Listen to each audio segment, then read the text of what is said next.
Exit 8 has the simple idea of finding anomalies in a looping subway corridor 8 times in a row to escape. With no dialogue and active characters, making a film adaptation is quite the challenge, particularly because one could find all the anomalies in the game within an hour. As such, the film creates a story and characters linking the mechanics of the game to 3 characters in such a way it is authentic to the source, showing how they recognize they are trapped, learn the rules, work together where possible, and have it all be tethered to each character's arc. The Lost Man is the central character,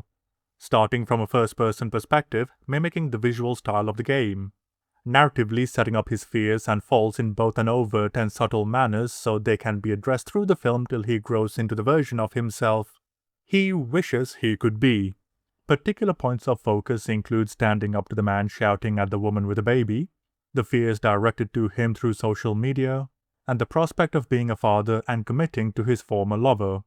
The indecision of a commitment, overabundance of fear, and lack of courage are all character flaws that need to be addressed, and the corridor exposes him to it all. Similar character arcs are hinted to when taking the walking man and the boy into account, highlighting the fact there are many present within this purgatory who are all going through their own trials. With each pass-through of the hallway they gain some illumination of who they are, and what they are willing to do to atone for their failings, some succeeding, and others succumbing to the temptations of the hallway.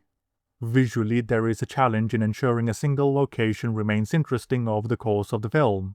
Yet the filmmakers undertook the effort in blending the corridor over itself in a looping nature without the usage of any notable cuts in many instances, adding to the immersion and the reality of the world within the film. There are also many anomalies from the game brought over to the film, and given further context through the script, elevates them to a component that enables growth on the part of the character. The film is also not afraid to let the frame linger on a certain shot, letting the viewer marinate in the hopelessness and mental anguish the characters are enduring at any point in time, while highlighting the emptiness and the isolation of the corridor. The film is thematically rich, exploring the concepts of purgatory, commitment, guilt, regret, and fear, thoroughly through the environment and in how the characters interact with each other, using the game as the foundation and developing it for the film medium, elevating it by having a competent script to go with it, making this one of the best video game adaptations to date.